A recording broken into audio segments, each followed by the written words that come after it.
اللہ رب العزت نے فرمایا الم تر کیف ضرب اللہ، اے بندے کیا تو نے نہیں دیکھا کہ اللہ نے کیسی ضرب مثل عطا کی ہے، کس کی؟ کلیمتن طیبتن، پاکیزہ زبان، پاکیزہ گفتگو، پاکیزہ کلام، پاکیزہ گفتار اور پاکیزہ آواز، پاکیزہ بیان اور پاکیزہ ابلاغ اور پاکیزہ افصاح اور پاکیزہ نطق۔ وما ينطق عن الهوى ان هو الا وحی یوحی۔ تو جو پاکیزہ نطق اور پاکیزہ کلام کی مثال کشجرۃ طیبہ، اس پاکیزہ درخت کی مانند ہے، اصلھا، جس کی جو اصل ہے وہ اپنی اصل سے جڑی ہوئی ہو، اصلھا ثابت، جس کی اصل جو ہے وہ اپنے عقیدے کے اعتبار سے، اپنی جڑوں کے اعتبار سے زمین میں پیوست ہو چکی ہے اور مضبوطی سے قائم ہے، ہلاؤ بھی تو ہلتی نہیں، اور ان کو جڑوں سے اکھاڑو بھی تو جڑیں اتنی مضبوط ہیں کہ تم اکھاڑ نہیں سکتے۔ اور پھر وہ فرعھا، اور اس کی شاخوں کا عالم یہ ہے کہ وہ آسماں کی بلندیوں کو چھو رہی ہے۔ وفرعھا فی السماء، کہ اصل پاکیزہ درخت، پاکیزہ زبان، پاکیزہ کلام کی مثال اس پاکیزہ درخت کی مانند ہے جس کی جڑیں اپنی اصل کے ساتھ زمین پر اتنی ثبات کے ساتھ، ثابت قدمی کے ساتھ، استحکام کے ساتھ، مضبوطی کے ساتھ پیوست ہو۔ پہلے قرآن مجید کا یہ مفہوم سمجھ لیں، جو درخت جس کی اصل مضبوط ہو پھل بھی وہی دیتا ہے، جو اپنی اصل سے نہ جڑا ہو، اسے پیچھے سے کچھ نہ آ رہا ہو، وہ آگے کیا دے گا؟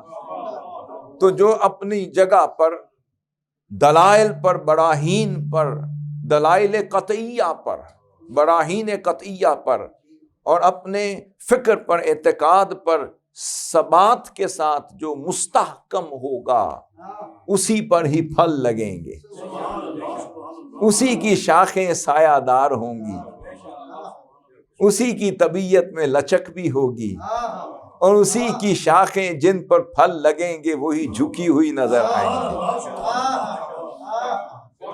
تؤتی اکلھا کل حین باذن ربھا، اور ہر موسم میں، ہر حال میں، دنیا کے لیے گرمی ہو، دنیا کے لیے سردی ہو، دنیا کے لیے خزاں ہو، دنیا کے لیے بہار ہو، ان کے لیے ہمیشہ بہار رہتی ہے جو اصل سے جڑے رہتے ہیں۔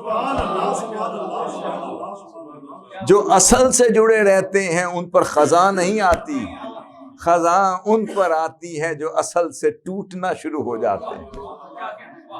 جو اپنے اصل سے پیوست ہوں ان پر کبھی خزاں نہیں آتی، جو اصل سے جڑ جائیں ان پہ بہار ہی رہتی ہے۔ پھر جن شاخوں پر بہار رہے تو پھر ان پر ہر موسم میں پھل لگتے ہیں۔ تم کہتے ہو بے موسمی پھل، وہ کہتے ہیں ہمارا موسم کبھی گیا ہی نہیں۔ پھر فرمایا جو اپنی اصل سے جڑا ہے اس پر تو بہار ہی بہار ہے، خزاں اس پر آتی ہے جو اپنے اصل سے ٹوٹ جاتا ہے۔ پھر فرمایا تؤتی اکلھا کل حین باذن ربھا، فرمایا وہ رب سے جڑے ہیں اس لیے اللہ کے حکم سے ہر موسم میں پھل ہی دیتے نظر آتے ہیں، ان کے ہاں کبھی کوئی کمی نظر نہیں آتی، ان کے ہاں بیشی ہی بیشی ہے، کیونکہ بہار کا موسم عطا کا موسم ہوتا ہے، سبز و شاداب کا موسم ہے، ہریالی کا موسم ہے، عطا کا موسم ہے۔ بھئی جس پر خزاں آئے اس کا ہاتھ رکتا ہے، جس پر بہار رہے اس کا ہاتھ کھلتا ہے، وہی در دیتا ہوا نظر آتا ہے جو لیتا ہوا نظر آتا ہے۔ انما انا قاسم واللہ یؤتی، قاسم میں ہوں، عطا وہ کرتا ہے، پھر جن کو وہ قاسم بنا دیں وہ بھی دیتے رہتے ہیں، عطا آ رہی ہوتی ہے، تقسیم ہو رہی ہوتی ہے۔ اب سیدنا عبداللہ ابن عباس اللہ تعالیٰ عنہ فرماتے ہیں، پوچھا کہ یا رسول اللہ یہ جو شجرہ درخت کا ذکر آیا ہے اس سے مراد کیا ہے؟ آقا صلی اللہ علیہ وسلم نے فرمایا درخت سے مراد میں ہوں، درخت سے مراد ذات مصطفیٰ ہے، اور پھر وہ جو اس کی ٹہنی ہے جس پر پھلوں نے لگنا ہے اس ٹہنی کا نام سیدہ کائنات ہے۔ اس سیدہ کائنات کے لیے فرمایا میرے درخت کی وہ مضبوط ترین شاخ بھی ہے جس پر پھر پتے بھی لگنے ہیں، پھول بھی لگنے ہیں۔ پھر فرمایا وَعَلِيٌّ لِقَاحُهَا، اور سیدنا علی اس پھول کو منتقل کرنے والے ہیں۔ یا رسول اللہ پھر پھول کون ہوئے؟ فرمایا حسن و حسین، اس کے پھول بھی ہیں اس کے پھل بھی ہیں۔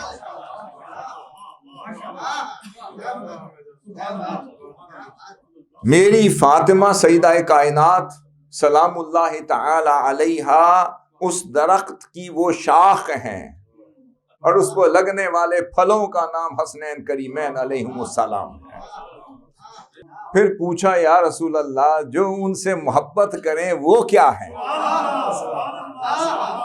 بھئی ان کا بھی کوئی تعلق ہے اس درخت سے یا وہ جدا ہیں؟ فرمایا پیوستہ رہ شجر سے امید بہار رکھ، اب پیوستہ ہو گئے تو بہار تو بتا کدھر ہے؟ فرمایا والمحبون اہل البیت ورقها، اور جو اہل بیت اطہار کے جو دیوانے ہیں، عشاق ہیں، محبین ہیں، وہ اس درخت کے پتے ہو گئے۔